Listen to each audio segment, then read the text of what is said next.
دے گا۔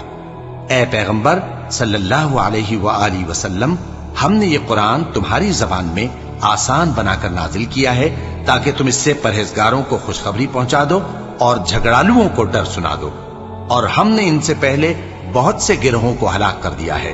بھلا تم ان میں سے کسی کو دیکھتے ہو یا کہیں ان کی بھنک سنتے ہو؟ شروع اللہ کا نام لے کر جو بڑا مہربان نہایت رحم والا ہے۔ طٰہٰ، اے نبی صلی اللہ علیہ وآلہ وسلم، ہم نے تم پر قرآن اس لیے نازل نہیں کیا کہ تم مشقت میں پڑ جاؤ، مگر ہر اس شخص کی نصیحت کے لیے نازل کیا ہے جو خوف رکھتا ہے۔ یہ اس ذات کا اتارا ہوا ہے جس نے زمین اور اونچے اونچے آسمان بنائے، یعنی رحمان، جو عرش پر جلوہ افروز ہوا۔ جو کچھ آسمانوں میں ہے اور جو کچھ زمین میں ہے اور جو کچھ ان دونوں کے بیچ میں ہے اور جو کچھ مٹی کے